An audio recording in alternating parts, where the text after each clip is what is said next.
On pense souvent à l'Égypte ancienne comme la grande civilisation du Nil. Mais est-ce qu'on connaît celle qui a non seulement rivalisé avec elle, mais qui l'a carrément conquise? Eh oui, pendant plus de 3000 ans, un empire incroyable a prospéré juste au sud, un empire que l'histoire a un peu trop vite oublié. Aujourd'hui, on plonge dans l'histoire du royaume de Kouch. Alors, qui était assez fort pour ça? C'est la question qui va nous guider. On a l'impression de tout savoir sur l'Égypte, pas vrai? Mais en fait, son histoire est complètement inséparable de celle d'un autre géant. Une puissance du Sud qui allait un jour inverser les rôles, et d'une façon absolument spectaculaire. Allez, on commence notre histoire. Et pour ça, direction la toute première grande capitale de ce royaume, Kerma. Alors le royaume de Kouch, qu'est-ce que c'est exactement? C'est une civilisation nubienne, et ce qui est fou, c'est sa longévité. On parle d'une histoire qui s'étend de l'âge du bronze jusqu'à la fin de l'Empire romain, c'est juste énorme. Géographiquement, il était là, juste au sud de l'Égypte, et comme elle, son destin était complètement lié au fleuve Nil. Et d'où venait leur puissance? C'est simple, ils contrôlaient les routes commerciales stratégiques du Nil. L'or, l'ivoire, les métaux précieux, tout, absolument tout, passait par chez eux. Résultat, leur première capitale, Kerma, est devenue un centre urbain super riche, incroyablement prospère. Évidemment, quand on a autant de richesses juste à sa porte, ça ne passe pas inaperçu. Surtout pas pour le grand voisin du Nord. L'Égypte, forcément, a commencé à regarder vers le sud avec beaucoup d'envie.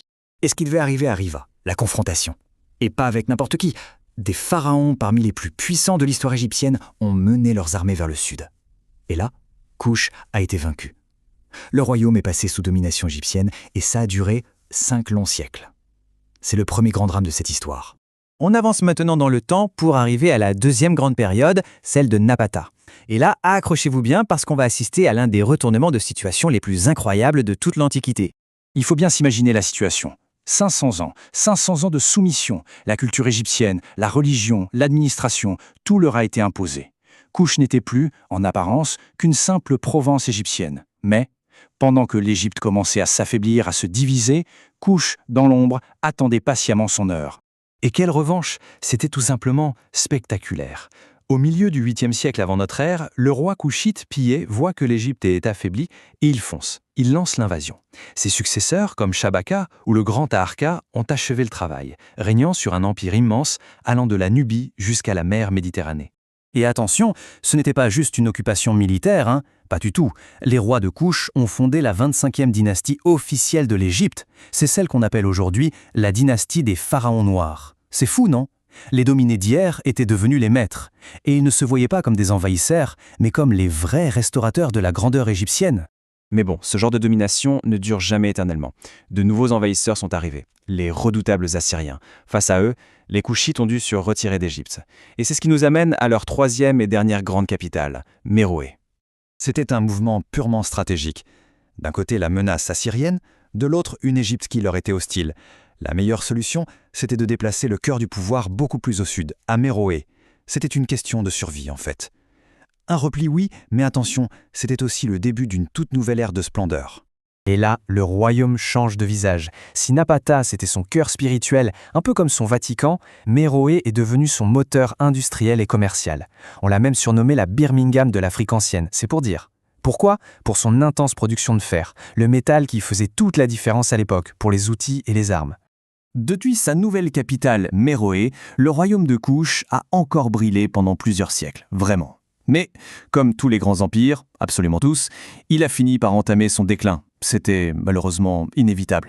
Alors, pourquoi cette chute? En général, ce n'est jamais une seule raison. C'est un cocktail de problèmes. Il y a eu la montée d'un nouveau rival très puissant, le royaume d'Aksum. Il y a eu aussi des raids incessants de peuples nomades. Et puis, il y a eu le coup de grâce, le changement climatique, qui a rendu la région de plus en plus aride et donc difficile à cultiver.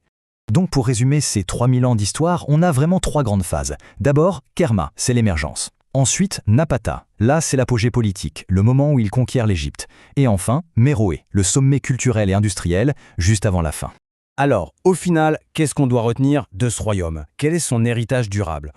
Ce qu'il faut bien comprendre, c'est que Kouch, ce n'est pas une petite note en bas de page de l'histoire égyptienne. Non, c'était une immense civilisation à part entière. Un poids lourd de l'Antiquité, dont les rois se sont assis sur le trône le plus prestigieux du monde à cette époque. Finalement, l'histoire de Kouch, restée si longtemps dans l'ombre, nous rappelle quelque chose d'essentiel. Notre vision du passé est souvent incomplète. Et ça amène une question un peu vertigineuse. Combien d'autres histoires comme celle-ci, combien d'autres empires magnifiques, l'histoire a-t-elle tout simplement laissé de côté?